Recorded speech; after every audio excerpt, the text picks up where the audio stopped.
Sejam todos bem-vindos a mais um episódio do FUCast, Conectando Negócios, o podcast da FUCAP. Bom, hoje o assunto é Gestão 360 e vamos falar de gestão em educação, né? Ou seja, então, um pouco daquilo que a gente faz aqui no dia a dia. Mas antes de apresentar aqui quem está comigo aqui, né? Além do Everson, que vai ser o meu co-host aqui. Obrigado. Everson é o nosso diretor administrativo aqui na FUCAP. Eu sou o professor Valsemiro, diretor aqui da FUCAP, diretor-presidente. E antes de apresentar o nosso convidado, eu tenho um recado para você, ouvinte do FUCast. Toda quarta-feira nós temos um novo episódio que fica disponível nas plataformas de áudio e vídeo. E se você está acompanhando aí pelo Spotify, vai lá, clique nas 5 estrelinhas, né? Ou se é pelo YouTube, curta, compartilhe, deixe sua mensagem indicando um tema que você quer que a gente discuta aqui, enfim, compartilhe lá com seus amigos. Bom, mas vamos ao que interessa, né? Para falar aqui de gestão 360 hoje, principalmente aí na parte de educação, convidamos aqui o Cristiano Carvalho, que é CEO da Escola Americana de Vitória, educador há mais de 30 anos, professor de inglês com especialização em linguística aplicada, coordenou projetos bilíngues e de educação internacional em escolas de educação básica, construindo e gerindo currículos e equipes docentes.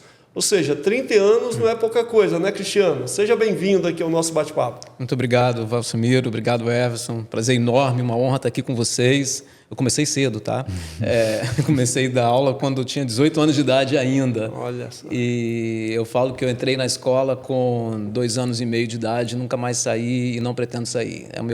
É um dos meus habitats naturais e sou muito feliz e grato por poder viver a educação todos os dias da minha vida. Perfeito. Mas, Cristiano, eu queria começar te perguntando assim, o que é aprender?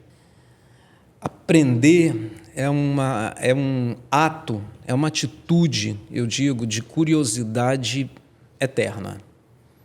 A despeito de qualquer definição que possa haver nos livros de educação ou em dicionário, o aprendiz é um curioso por natureza. E a curiosidade move a aprendizagem. Eu lembro, e eu tento me manter curioso sempre. Recentemente, quando eu digo recentemente, né, para quem tem um pouco mais de 50 anos, 4, 5 anos é pouco tempo, quando eu comecei a aprender a fazer windsurf, eu refleti muito sobre esse processo de aprendizagem, o que é aprender. Então, o que me levou a querer aprender um esporte novo? E fui muito movido pela curiosidade. Como é isso? Que sensações eu tenho? Que competências eu preciso desenvolver para aprender um esporte novo? E isso para mim é aprender. E é o que eu tento levar para o dia a dia da minha vida, primeiro como pessoa. Acho que as pessoas que aprendem a vida inteira, elas se mantêm mais jovens e mais interessantes a vida inteira. E, obviamente, para o ambiente escolar. Legal. Perfeito. Cristiano, você falou aí, né? Você, desde 2 anos e meio, né, que você entrou na educação, nunca mais saiu. A gente sabe que atrás de todo gestor ali tem toda uma história de construção, né? E a tua história, essa construção sua foi dentro do setor de educação, né? Conta ali um pouco ali dos principais momentos ali da tua carreira, né? Até mesmo para a gente entender quem é o Cristiano que faz uma gestão 360 dentro de um setor de educação que está mudando muito, a gente vai falar sobre isso, né?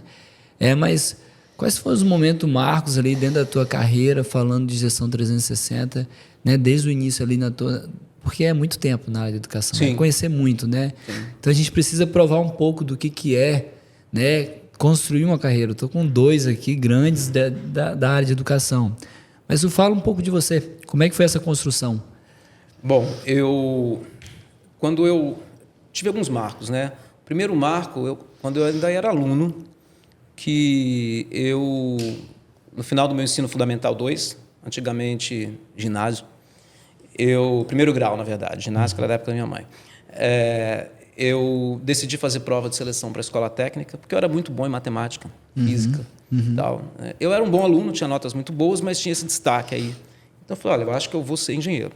Eu vou para a área da engenharia.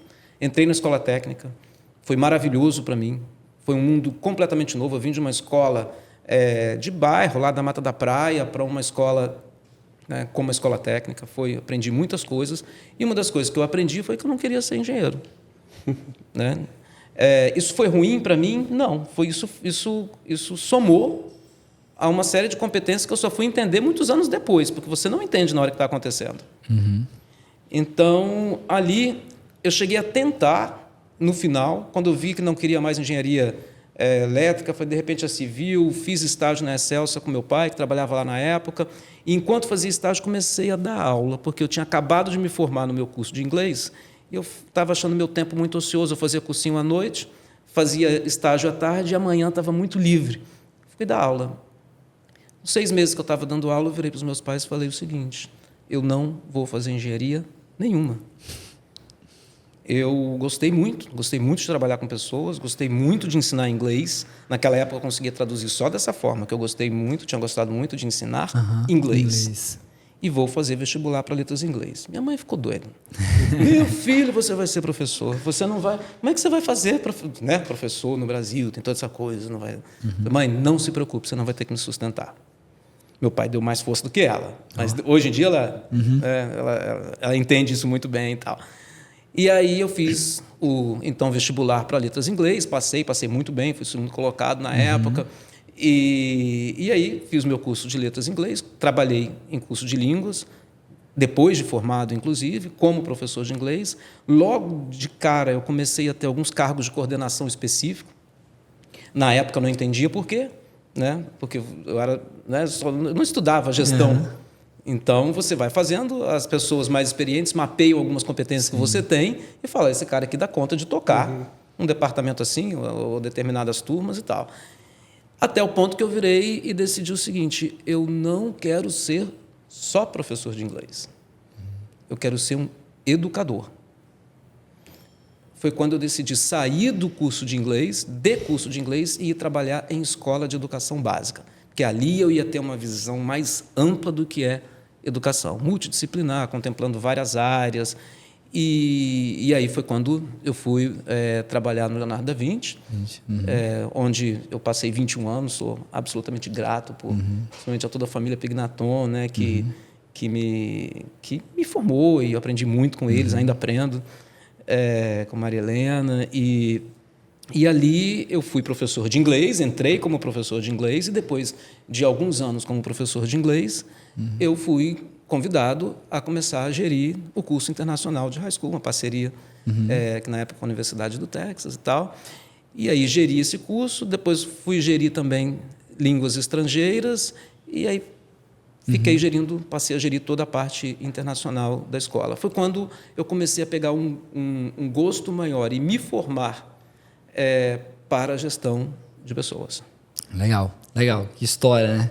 Legal, muito bem. E aí, da escola do Leonardo da Vinci, né, depois de 21 anos, aí fui para a posição de CEO na escola americana, que aí você abre mais ainda o guarda-chuva para você fazer toda a administração de uma instituição, né? Até então, eu estava restrito ao ambiente pedagógico, e agora todas as relações institucionais de uma... Então, isso me move muito, porque é um aprendizado contínuo. Então, voltando na primeira pergunta, aprender para mim é isso, você está sempre se desafiando e sendo curioso para você poder enriquecer a sua vida e fazer a vida do outro melhor também. Legal. É uma longa história aí, né? E acho que você foi falando aí nos tempos, né? Fui vendo aqui um pouco do filme, né? E a gente sabe que o mundo ele mudou muito, né? De quando você começou até hoje, por exemplo, né? Muitas evoluções, né? Principalmente parte de tecnologia, as gerações, enfim, tudo mais mudando. A gente está hoje num ponto aí de muita tecnologia embarcada em tudo, né, que está chegando para a gente. Muitas vezes você não sabe direito como lidar com isso, principalmente dentro de sala de aula. Aliás, a gente está aí numa discussão agora se proíbe ou não o celular, né? Enfim. Enfim, né? Aí vem as discussões a reboque. Né? As discussões a reboque tem que disso, né? Mas vamos focar no professor, né? Já que você veio com uma carreira de professor inicialmente, né? E hoje como um gestor educacional, como é que o papel do professor ao longo dessa evolução, né? Que tipo de adaptação ele tem que ter, que tipo de aprendizado, enquanto gestor, como lidar com esse professor? Como é que você tem se envolvido nisso tudo? Um dos primeiros pontos importantes a serem observados é pensar no papel do professor em 2024. Perfeito. Porque no século passado, e aí por N motivos, e até no século atual, infelizmente, em muitos contextos, o professor era, e alguns ainda são, muito transmissores de conhecimento. Isso valia para um mundo em que a tecnologia não estava presente desta forma. Um adendo aqui, só para a gente conceituar a tecnologia. A gente pensa muito na tecnologia, hoje em dia, como coisas eletrônicas, como devices, né? Celulares, tablets, enfim. O livro, um dia, já foi uma tecnologia. Exato. E Sim, quando ele sim. entrou em uso, acharam que o ser humano ia ficar burro, porque ele não teria mais que memorizar algumas coisas, escrever. Naquele momento, houve uma mudança de paradigma e houve uma mudança no papel de quem lidava com o livro, Sim. com essa nova tecnologia. Então, há que se haver uma mudança no papel do professor, porque se o professor entrar em sala de aula achando que ele vai transmitir conhecimento do jeito que nós recebemos, eu lembro, um dos motivos que me fez ser professor, eu observava muito para os professores e tinha modelos que falavam o seguinte, eu quero ser igual a esse cara. Só que eu lembro uma vez de um professor que foi dar uma aula para mim, que eu achei que era aula, e era realmente, era a melhor aula que eu poderia ter tido lá naquele início da década no final da década de 80. Mas ele falou, vou começar a explicar essa função aqui para fórmula de geometria analítica, de pirâmide e tal, isso eu vou levar até o último minuto da aula, depois eu vou abrir para pergunta. Ele explicou até o último minuto da aula e abriu para a pergunta. Aquela previsibilidade me encantou. Eu falei, esse cara, numa aula planejada, me senti privilegiado de estar ali, e era mesmo, quer dizer, um professor sério, que preparou uma aula muito bem preparada. Essa não é mais a função de hoje. Nós lidamos com inúmeras interseções, atravessamentos. Então, o professor hoje, ele tem que entender que ele, sim, é um gestor também. Então, o gestor de escola tem que olhar para o professor e olhar para o professor como um gestor, porque ele vai fazer a gestão da sala de aula.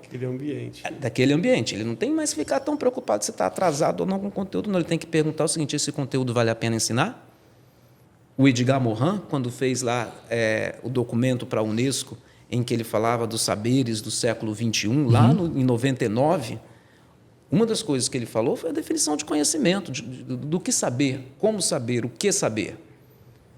Então, do ponto de vista da gestão, você estar atento para isso é fundamental. Você estar atento para as incertezas, citando Morin também, é fundamental. Morin diz que o conhecimento é a navegação num oceano de incertezas cercado por ilhas de certezas. A escola, a faculdade, a educação, as instituições são ilhas de certeza. Agora, todo o resto que permeia é um oceano de incerteza. Então, assim, o gestor na escola tem que estar ligado nisso. Essas incertezas, elas na sua percepção, elas aumentaram, principalmente nos últimos, vamos colocar os últimos 6 anos ali. O mundo entrou em transformação não só tecnológica, mas sim de consumo, de forma das pessoas se interagirem. Principalmente ali não tem jeito, é um marco. A pandemia ali, ela acabou se tornando um marco histórico, e hoje tem muita referência do antes pandemia e pós-pandemia, mas aí veio junto um avanço muito grande da transformação digital, como você tem colocado, a educação em si, né? Não somente a sala de aula, mas gerir esse setor de educação, ela veio realmente, ela tem vivenciado uma transformação, principalmente na sua cadeira, né? Você como CEO hoje de uma escola referência, né, aqui no estado do Espírito Santo, ela Você tem enfrentado transformação na sua gestão? Acho que complementando ainda, né, esses pontos variáveis que ele colocou aí, também a mudança das gerações, né? Também. Sem dúvida, Várias né? gerações A geração Z, Z, aqueles que não né? querem nada mesmo, né? Acho que isso tudo ali dentro ainda. É porque é um ambiente complexo. Vamos combinar, é um ambiente complexo, né? No que tange a questão de geração, né? Principalmente em uma escola, né? Você ali tem escola ali, desde o maternal ali, né? Criancinha até ali a galera ali mais jovem, Adolescente. né? Adolescente. E Quando aí, o cara fala maternal, ele dá a idade dele também. pois é, cara. Então tá, tem a criancinha lá. Infantil, da educação infantil. A educação infantil até a galera verdade. mais jovem ali. E também, não só isso dentro da sala, Sim. mas tem professores, diferentes gerações, né? Tem os próprios funcionários, diferentes gerações. Cara, é um ambiente realmente que precisa ser gerido, né? Eu vou voltar para alguns marcos. Como você mencionou o marco, eu vou trazer alguns marcos aqui para a gente e como eles impactam a gestão, né? A pandemia é um marco, definitivamente. Sim. Né? A história vai definir o tamanho desse marco, dependendo do que tem aí pela frente. Antes da pandemia, eu diria que o advento da internet Sim. é outro marco. Então, a velocidade como as informações trafegam mudou completamente. Na sequência, eu diria que os celulares, as redes sociais, os smartphones, também é um marco. Estou terminando de ler uma obra chamada Geração Ansiosa, que analisa os efeitos, principalmente os malefícios, né, do excesso de tela na vida das crianças e dos jovens. Então, o autor menciona, ele cunha até um termo chamado a grande reconfiguração, porque é uma reconfiguração do cérebro, de uma geração que está vivendo a sua adolescência, a sua infância e adolescência intermediada por tela. Essa geração é a geração Z. Então, nós temos tanto os alunos que fazem parte dessa geração, quanto muitos dos professores que dão aula para eles, que nós gerimos. Exato. Como é que é essa geração? Essa geração não tem muito tempo para maturar as coisas. Quando os avanços tecnológicos aconteciam antes da internet, por exemplo, havia um tempo para as gerações mais maduras, mais, digamos, experientes, se adaptarem a essas novas tecnologias e fazerem uma certa curadoria dessas novas tecnologias e trabalhar seus filhos, suas equipes, a partir de uma experiência construída dentro de um determinado tempo. Hoje, está acontecendo tudo ao mesmo tempo. Nós estamos todos juntos passando por essas transformações. Nós, adultos, as pessoas que nós gerimos, adultos também, e as crianças, no caso de escola, de faculdade, ou no caso dos jovens, né, que são adolescentes. Quem entra aqui com 18 anos é adolescente ainda. Córtex pré-frontal não está completamente formado. Então, você tem essa mistura aqui, todo mundo aprendendo a navegar por esse mundo incerto, ao mesmo tempo, de forma pragmática. De como que isso afeta a gestão de uma escola? Eu lembro muito bem quando eu era aluno, né, ou mesmo quando eu comecei a minha carreira, marcava-se reunião para conversar com um coordenador, esperava-se uma reunião de professores para entender o que está acontecendo. Ninguém espera nada mais. É no WhatsApp. É no WhatsApp. E é no WhatsApp do diretor. É isso aí. Então, muitas vezes, está na minha mão, no meu WhatsApp, às 9h30, uma situação que aconteceu dentro da sala de aula, às 4h. Isso aí. Então, saber transitar por essa velocidade, por essa horizontalização, é uma competência muito importante para quem está gerindo uma instituição como a gente.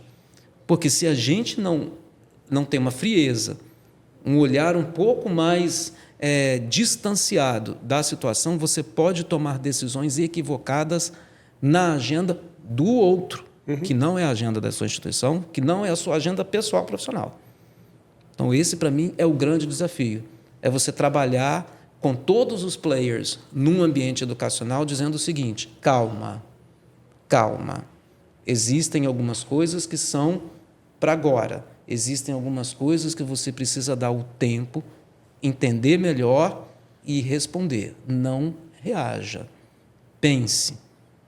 Separe o que é a informação que você precisa ter e libere o seu cérebro daquilo que você não precisa nem saber.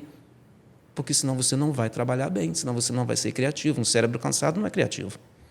Às vezes a informação está chegando no time para você que não deveria ainda chegar no time, porque a informação ainda não está completa, né? Está muito dado ali e a informação não está no nível que deveria chegar para você, né? E assim, você acaba tomando uma decisão, às vezes errada, por uma informação incompleta, né? E eu não estou dizendo que isso é bom ou ruim, não estou fazendo nenhum juízo de valor. Estou dizendo o seguinte: o mundo é assim, ele está assim agora, essa velocidade não vai regredir. Não vai. Mas cabe a nós usarmos as ferramentas corretas e trabalhar com a equipe, dar o direcionamento correto para que as pessoas possam seguir tem que ter dentro calma daquilo. na hora de agir, né? Calma na hora de agir.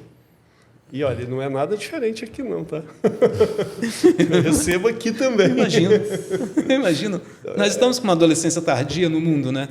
Exatamente. Mas, bom, vou falando ainda das suas experiências, né? Que você passou pelo Leonardo da Vinci lá, 21 anos, né? Ou seja, adquiriu maioridade.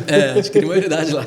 E é claro, era uma escola também com seus diferenciais em relação à média, né? Principalmente na parte aí bilíngue também e tal.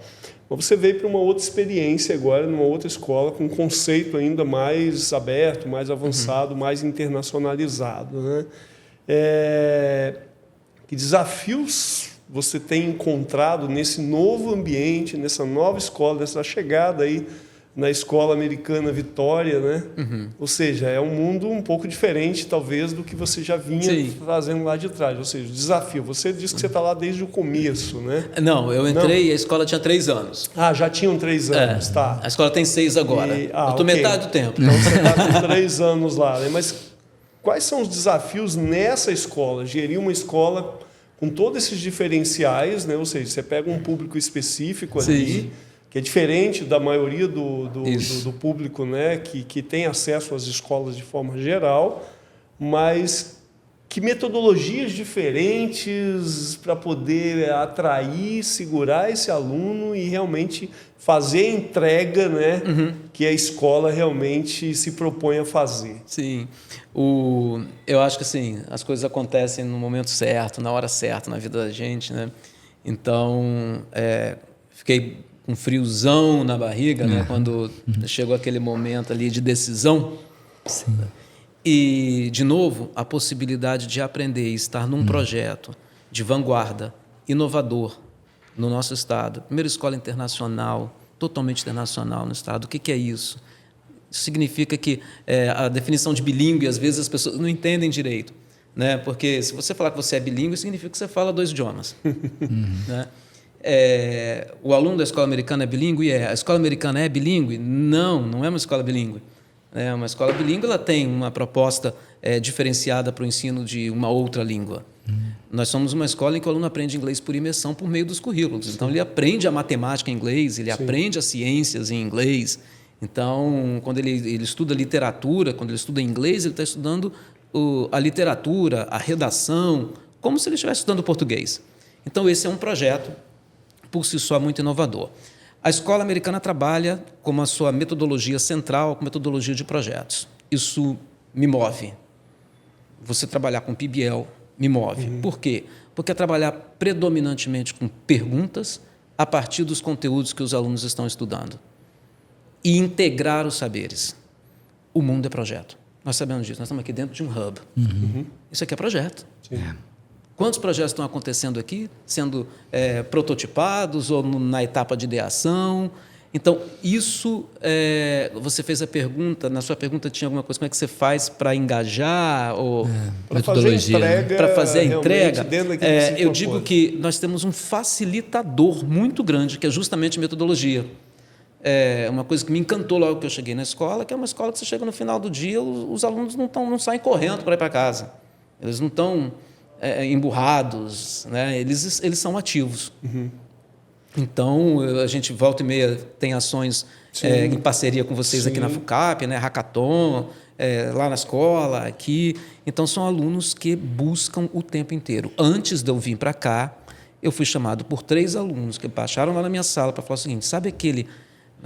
Nós não ganhamos o Hackathon, nós ficamos em 3º lugar, mas nós gostamos daquele projeto e a gente acha que a gente pode melhorá-lo para ir além. Ajuda a gente a fazer isso? Esse é um aluno que está imerso na metodologia de projeto. Aí eu virei para ele e falei o seguinte: tem um livro chamado Apaixone-se pelo Problema e Não pela Solução, que foi escrito pelo fundador da Waze. Validem bem o problema, a solução de vocês, para ver se vocês estão indo para o nicho correto. Leiam esse livro para ajudar vocês a validarem isso. Validem. E depois pensem o seguinte: será que vocês podem ganhar dinheiro logo com isso? Vamos tentar passar para o próximo estágio? Ajusta, faz o processo de iteração que tem que fazer, vamos te dar o recurso para isso e vamos ver se, de repente, a gente consegue, quem sabe, abrir uma empresa para isso? Como é que a gente vai mobilizar isso para menino de 15 anos? A gente vai ter que descobrir. Então, esse novo projeto tem essa característica. É internacional, eles falam inglês o tempo todo, eles falam português também, eles são donos da sua aprendizagem. Então, isso é muito... E a escola, assim, onde eu vejo, tem um foco muito forte em empreendedorismo Sem mesmo. dúvida. Né? E assim, não sei se isso facilita ou pelo menos dá um bom apoio. Você tem um grupo empresarial por trás ali também, certamente. Parceiro, né? Que tem hub de inovação, enfim. Esse ambiente todo, ele também... É um ambiente... Eu falo que existem condições que elas são muito favorecedoras de grandes avanços. Então, pertencer ao Grupo Boás faz com que a escola americana, embora tenha 6 anos só de idade, ela faz parte de um grupo que tem 83. Então, nós aproveitamos uma experiência da experiência de vida do grupo. É como você ser o irmão mais novo, mas você está numa família em que você pode mobilizar uma série de recursos, e um deles é a gente ter, desde o nascimento do hub de inovação do grupo, o rugby, nós termos o rugby dentro da escola, inclusive compondo, via uma disciplina chamada EAV Innovators, a matriz curricular do aluno do ensino médio. Então, isso faz com que o nosso aluno, que já está numa metodologia de projetos, possa conceber a concretização dos seus projetos. Esse período, por exemplo, esse ano, na verdade, as férias de julho, nós fizemos um programa com alunos de 11º ano, que a gente fala na escola americana, que é o equivalente à 2ª série do ensino médio, um programa chamado EAV Professional Experience. O que é isso? Nós pensamos muito na escolha de carreira para os alunos. Isso não é um processo, é complexo demais, não é um processo fácil, para eles, para a família, para todo mundo. Muitas vezes eles escolhem carreira simplesmente olhando para sou bom em matemática, em química, em física, e faz aquela coisa de humanas exatas. Nós falamos o seguinte: nós vamos ter que promover algo diferente. A gente vai ter que inovar aqui também. De que forma? Nós criamos um programa para que o aluno fizesse uma imersão, como se fosse um estágio, em empresas do grupo ou associadas ao grupo. Legal. Na 2ª série do ensino médio. Eles começaram a fazer programa de inovação lá no 9º ano. Então, eles vão participando de hackathon, visita a universidade, visita a empresa, viaja e tal. Agora, na 2ª série, mais maduro, nós vamos mapear. Um grupo de alunos falou o seguinte: nós queremos fazer medicina, queremos validar isso. Fizeram um portfólio, foram entrevistados e montamos um programa com o Hospital Santa Rita, para eles passarem 1 semana lá, sendo mentorados e imersos num hospital. Outros alunos falaram: nós somos do direito, eu quero fazer uma coisa de direito. E teve uma menina que falou: sou do marketing. Levamos esses para o Shopping Vitória. Um grupo foi para o time, foi para o jurídico do shopping, outro foi para o marketing. Tanto no Shopping Vitória quanto no Hospital Santa Rita, eles passaram 1 semana mentorados e, ao final da semana, tinham que apresentar um projeto de sugestão de melhoria para as instituições que os receberam. fechamos o ganha-ganha. Perfeito. Então, no hospital, eles fizeram uma sugestão de um aplicativo para agilizar mais o atendimento no PA do hospital, no pronto atendimento. E no Shopping Vitória fizeram proposta da recriação de um drive-in que foi muito usado durante a pandemia, mas eles fizeram um modelo de negócio que não entraria em disputa ali com o cinema. Então, esses alunos viveram a possibilidade de estar num ambiente corporativo antes mesmo de fazer as suas escolhas profissionais, coisa que os alunos na faculdade às vezes nunca viveram. Nunca viveram.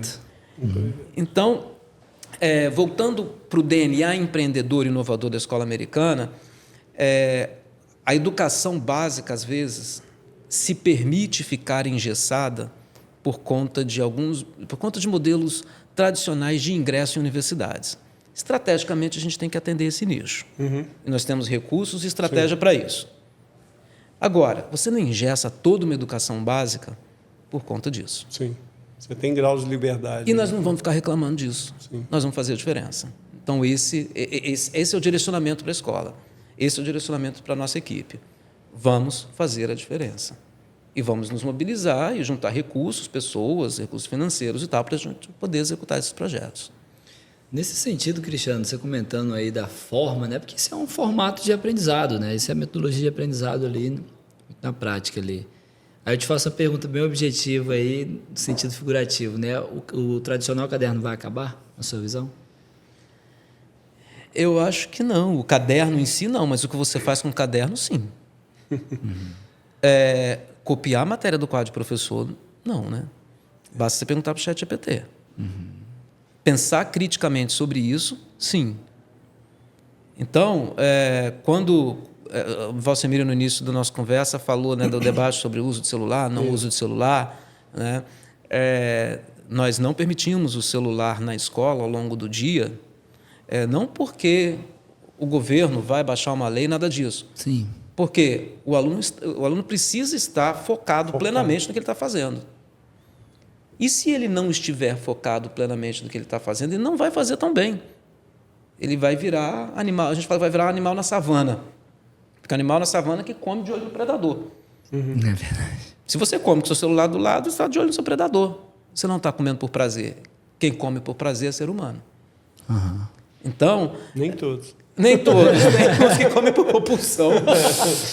Então, o que acontece? Nós não usamos o celular, mas nós não banimos o celular, nós precisamos dele. Claro. É ferramenta. É ferramenta. Então, recentemente, nós fizemos uma viagem para Foz com um grupo de alunos e orientamos para o uso do celular, mas não o banimos. E foi muito interessante, que não foi uma experiência muito boa. Eles ficavam dentro do ônibus, às vezes olhavam, cabeça baixa, a gente tinha que pedir para guardar o celular. Se esconder. Ou naquele mundo lá paralelo. Sim, né? Mundo paralelo. E aí, para a viagem seguinte, essa é uma coisa muito bacana na escola, a gente ajusta rápido. Para a viagem seguinte, a gente falou o seguinte: olha, vocês não vão poder usar o celular, a não ser quando forem convidados pelos guias ou pelos professores que estão acompanhando a usá-lo para fazer um registro, que vai ser usado para um fim pedagógico. Mas se a gente estiver no ônibus, a gente não vai conversar, a gente não está fazendo nada. Está sim, porque o ônibus está em deslocamento, essa é uma viagem para um outro lugar, para uma outra cidade, você tem que observar a geografia. Propósito. Em suma, de forma objetiva, propósito. Você pode ter um caderno, se for para você tomar nota, se para te ajudar a pensar, desenhar um novo projeto. Você não precisa copiar matéria do quadro. Use seu tempo com coisa mais importante. Criativa, né? Criação. Seleção. Um dos maiores desafios do mundo contemporâneo para todos nós, não é só para aluno, é selecionar qual informação que vai ter o privilégio de receber a sua atenção. Qual chamado você vai atender? São muitas coisas. Você foi muito certeiro quando você falou que é muita coisa acontecendo ao mesmo tempo, né? E tem muita informação rodando ao mesmo tempo, né? E se nós, né, que já estamos no mercado, já com certa idade, temos essa dificuldade daquilo o que eu vou focar energia naquele momento para fazer bem feito, né? Imagina um aluno, né, que para muitos muita coisa é nova. Exato. E a curiosidade, né, em descobrir aquela coisa nova pode fazer eu quero isso, eu quero aquilo, eu quero aquilo, eu quero aquilo, e o aluno não ter absolutamente nada, não fazer nada direito, né? Então acho que qual é o nome do livro, só para o nosso ouvinte? A Geração Ansiosa. A Geração Ansiosa. Isso. Sensacional, acho que é uma obra realmente que tem que ser lida. Eu acho que nós precisamos entrar em um momento de tanta informação ao nosso redor e focar naquilo que é realmente importante, é aquilo que está realmente pronto para ser absorvido, né? Mas dando continuidade aí em relação à tua gestão lá, né, a gestão da Escola Americana em Vitória, que, poxa, parabéns, é espetacular, né? Eu falei com você, estive lá e conheci pela primeira vez. Conheci a escola, né? Foi um prazer. É espetacular. Acho que a metodologia, acho que a ambiência que vocês tornam ali para o aluno, achei tão bonitinho, até comentei com a pessoa que estava lá comigo, né? Eu fui ao toalete, cara, achei tão bonitinho que as piazinhas baixinhas, assim, acho que eu entrei assim, a primeira vez que eu realmente vi assim, ó, é a preocupação realmente com quem vai entrar ali, eu acho que isso é muito importante. Ouvi também que você está sempre ali rodando, né? O pátio, Sim, perto dos alunos, ouvindo os alunos. E quando a gente fala de time, né? Claro que a escola em si não é apenas o cristiano que toca. Existe todo um time, né? Um time de auxiliares, além dos times de professores que tocam aquilo ali. Como é que é o envolvimento desse time da escola americana com os alunos ali? O time é todo mundo, né? Escola, aluno, professor, são todos educadores envolvidos, é a gestão, é o administrativo, são as famílias. Isso é o time. O diretor é só maestro disso. A família entra nisso. A família entra nisso. Então, assim, na gestão, isso para a gente é fundamental. Eu falo isso para a equipe de vez em quando. Olha, a escola pode ficar até sem um diretor-geral por algum tempo, por uma semana. Vai entrar não fica sem professor, não fica sem aluno, não fica sem o pessoal da limpeza. Exato. Então, orquestrar, quando você falou assim do meu andar pela escola, ele é por isso. Porque, no meu entendimento, primeiro que eu amo esse contato direto. Segundo, que os detalhes são muito importantes. Né? Quem está numa direção geral não pode esquecer de que os detalhes fazem parte desse quadro, dessa pintura. Exato. Então, às vezes, é como você observa um aluno se deslocando, se aquilo está seguro, se está perigoso, ou se um espaço da escola pode ser mais bem aproveitado para ampliar o conhecimento. Todos esses cuidados que você tem que ter, eles potencializam o ambiente como um todo, potencializam o time. Então, nós temos decisões assim estratégicas que são até muito comuns em escolas internacionais, né?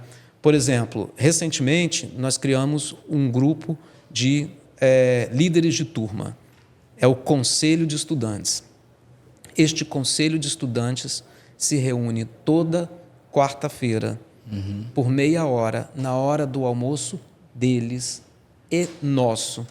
O coordenador deles gere, às vezes me chamam, às vezes chamam outro coordenador.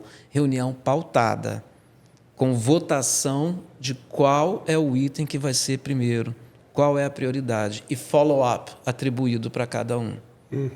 Então, isso é time, porque você coloca ali no aluno o poder de decisão, você faz ele dialogar com o coordenador. Aí temos também o conselho de professores.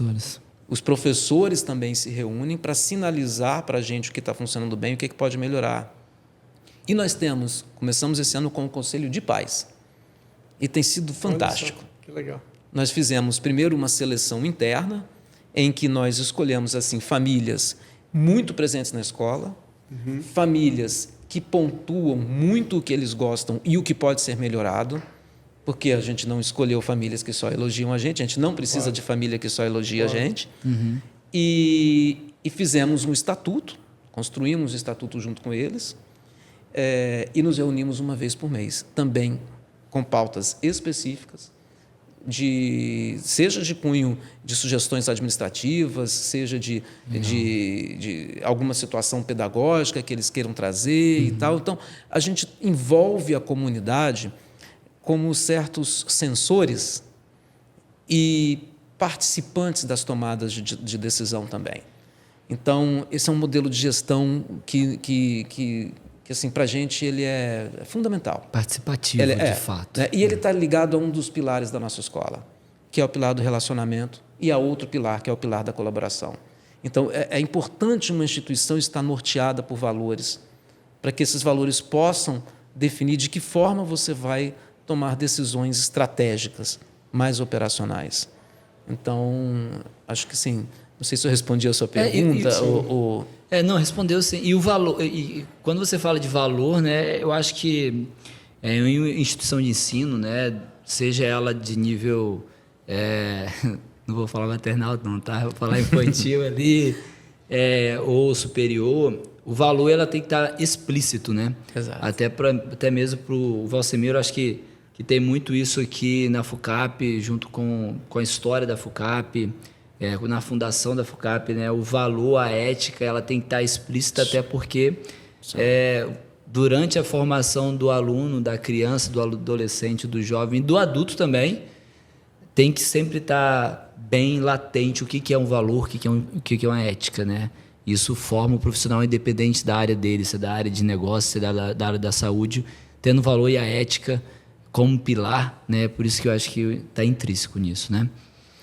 O que você, falando em valores aí, em pilares, né? Quais valores são inegociáveis lá? Não, isso aqui tem que seguir isso aqui, né?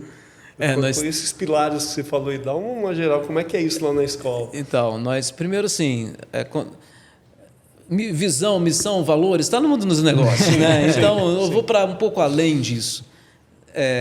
Primeiro, se perguntar por que uma escola existe. Por que essa escola existe? Hoje, nós temos várias ofertas de instituições muito boas, que são geridas por diferentes mantenedores. Quais são estes valores? A escola americana surgiu com um valor de legado, de deixar para o Estado um legado para a educação no Espírito Santo. E para dentro do nosso legado, como uma missão, para a gente preparar, para a gente ter um aluno que possa ser a sua melhor versão num mundo cada vez mais interconectado. Isso. Então, esse conceito da melhor versão que está na nossa missão, ele é algo assim inegociável para a gente. Um aluno, ele é um ser complexo, o ser humano é complexo. Legal, Eu não posso querer trazer o aluno que ele é muito bom no esporte, ele vai ter um lugar para ele lá. Uhum. Um aluno que ele é muito bom na comunicação, ele vai avançar lá. O da matemática também. Nós estávamos nesse no final de semana passado com um congresso de superdotados, de superdotação em altas habilidades, que é uma inclusão. Você trabalhar com altas habilidades na escola é inclusão. E muitas vezes nós tivemos colegas, ou até fomos nós próprios um deles, que causavam muita disrupção na sala de aula, porque eles não eram desafiados o suficiente. Nós temos uma coordenação de educação inclusiva para atender tanto o aluno que tem uma dislexia, um TDAH, quanto um superdotado. Então, a sua melhor versão é algo inegociável para a gente. Então, tem que ter o espaço para você ser melhor o que você faz bem. Muitas vezes a escola fala de recuperação, vamos recuperar essa matéria que você não está boa. Você tem um parâmetro mínimo de qualidade em cada disciplina que você tem que ter. Perfeito. Não é porque eu sou bom em química, física, que eu vou largar as línguas, porque eu vou ter que me expressar. Mas eu não vou ficar batendo no teclado daquela língua ou daquela dificuldade acadêmica que você tem. Eu preciso criar as melhores condições para que você floresça naquilo que você faz bem. Isso aí. Então, quando você tem há 2 perguntas ou 3 atrás, quando a gente falou do Grupo Boas, a gente falou das condições do ambiente, do meio ambiente, do ecossistema para o sucesso, para que grandes avanços ocorram na humanidade. Se a gente pensar, por exemplo, na época dos impressionistas ou dos renascentistas, se eles não tivessem todos juntos ali, trabalhando e pensando juntos, eles talvez não tivessem florescido como floresceram. Exato. Mas nós temos competências diferentes aí. Sim. E nós precisamos de competências diferentes. Nós não precisamos de uniformidade. Sim. Então, a sua melhor versão para que você voe, para que você aprenda a voar, o Learn to Fly, que está lá, que é muito mais do que um mote para a gente. É o voo do pássaro que quer explorar mesmo. Isso para a gente é inegociável. Perfeito. A escola lá ela é tempo integral, né? Integral, isso. No horário americano, né? Horário americano. No horário americano. Né? Queria voltar no dia a dia da escola aí, quer dizer, vocês têm lá uma coisa que vocês chamam de after school, Isso. né? Que envolve esporte, envolve Música. música. Como é que é isso geralmente é num horário específico do dia para todo mundo? Existem atividades específicas para cada faixa etária, né? Então, nós temos desde atividades esportivas para quem está iniciando, até atividades esportivas para quem está num nível mais avançado. Nós temos, por exemplo, um medalhista olímpico, que é o Fábio Luiz, que treina os nossos alunos de vôlei. Que legal. Então, aí tem a turma de performance do vôlei. Então, isso tudo acontece depois das 4 horas da tarde. Entendi. Mas temos também muitos alunos que se reúnem para criar os clubes. Temos um clube de artes acontecendo depois das 4 horas da tarde. Temos um clube de leitura acontecendo. Aí são propostas que vêm dos alunos. De novo, com o DNA empreendedor, protagonista e apoiado pela escola. A gente precisa criar sempre esse ambiente em que eles terão as facilidades do ponto de vista assim, da ferramenta. Te dá a ferramenta, vocês usam. Perfeito. E assim, olhando para frente, né? A gente tem muita coisa chegando aí também, inteligência artificial, por exemplo, né? Como é que isso está entrando na escola lá? Como é que se olha para frente nesse iceberg todo que a gente só viu uma pontinha agora? A gente dá um frio na barriga, né? O que é? Como é que vai ser? Né? São novas fronteiras. De novo, eu acho que a calma para não fazermos adoções de alguma abordagem não pensada, com o cuidado que devemos ter, e também para não rechaçarmos de forma preconceituosa ou não ponderada. Então, eu acho que assim, eu sou um entusiasta das novas tecnologias. Às vezes, o tempo não nos permite fazer as análises mais acuradas, porque estamos imersos nele, mas a nossa vida é melhor do que a vida da Idade Média. Acho que ninguém aqui gostaria de voltar para a Idade Média, para aquela expectativa de vida, para aquelas dificuldades que eles tinham. Então, é aprender a fazer o uso crítico. E num momento de inteligência artificial, tudo aquilo que for essencialmente humano vai estar na frente. Aí vem o poder das artes, da música, da literatura, da filosofia, da sociologia, do olho no olho. Então, talvez existam programas que trabalhem com aconselhamento de carreira, mas não sei se eles vão substituir um bom papo de meia hora ou de uma, dependendo do que acontecer, sobre de onde você veio, onde você está, para onde você quer ir, como é que pensam seus pais.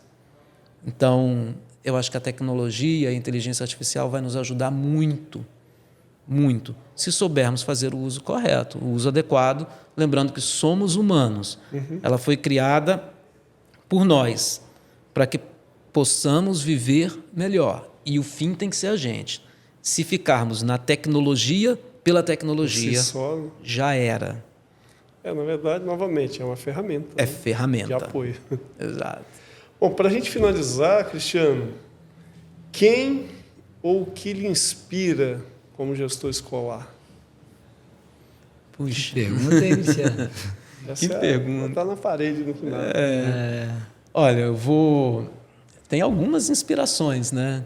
Então, indiretamente aqui nós mencionamos algumas, né? Sim. Nós falamos aqui de Maria Helena, Pignaton, com quem eu trabalhei tanto tempo. Eu falo aqui de Américo Buarque Filho, presidente do Grupo Buarque. Ele é um professor para mim. Sim. Ele é um professor, né? Então, eu ter o privilégio de estar com ele, eu poder acessá-lo todos os dias, é algo que me inspira muito, né? A Mariana, vice-presidente da Escola Americana de Vitória, que está sempre lá também, o cuidado que ela tem, a humanidade que ela tem como líder, como que eles equilibram tantos pratos, como eles lidam com tantas empresas, eu fico observando, né? Às vezes quando chego no final do dia e eu falo assim, nossa, o dia hoje foi agitado, teve tanta coisa para... Peraí. Um pouquinho só, né? Um pouquinho só. Quando eu olho para eles, eu vejo isso, né? E do ponto de vista assim, mais internacional, me inspira muito um autor chamado Jim Collins, que estudou as empresas que foram feitas para durar, que escreveu um livro, From Good to Great, né? De boas a excelentes. Então, acho que o Jim Collins é uma referência de empreendedorismo, de gestão, voltada para conhecer os valores inegociáveis de uma instituição, e eu aprendi muito com ele ao longo da minha vida. Muito legal, legal. Só uma última aqui, se fosse para e aí é uma dinâmica mesmo, tá? Se fosse para você defender alguém que questiona a educação, que a educação ela continua sendo o futuro, né, da humanidade, né? A educação é um pilar como futuro da humanidade. Acho que a gente precisa sempre ressaltar isso mediante a tanta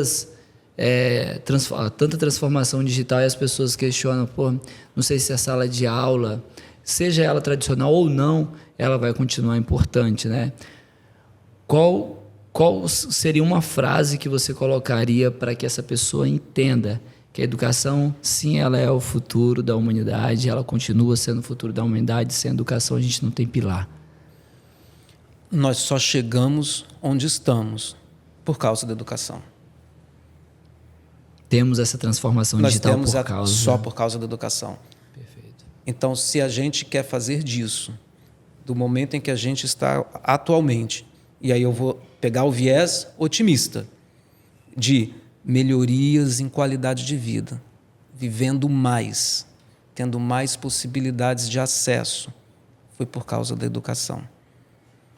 Para a gente ir adiante e avançar e não se destruir como humanidade, a gente precisa da educação. Perfeito. Obrigado por defender e trabalhar nessa bandeira, viu? Muito obrigado. Cristiano, vamos parar por aqui, mas esse papo está muito bom, né? Eu acho que daria para a gente ficar aqui conversando sobre educação por muito tempo. Ficaria muito tempo mesmo. Prazer enorme. Quero muito te agradecer aí sua disponibilidade de estar aqui hoje nesse bate-papo. Agradecer aqui o Everson, né, que fez parte aqui comigo na mesa. E você, ouvinte, né, gostaria só de lembrá-lo que toda quarta-feira vai ao ar um novo episódio, sempre com um assunto diferente. Então aproveite, né? Curta, compartilhe, dá 5 estrelinhas lá se você está no Spotify e fala com seus amigos, né? Se tiver um assunto que te interesse, que seja discutido aqui, mande para a gente. Nós vamos colocar na pauta em algum momento.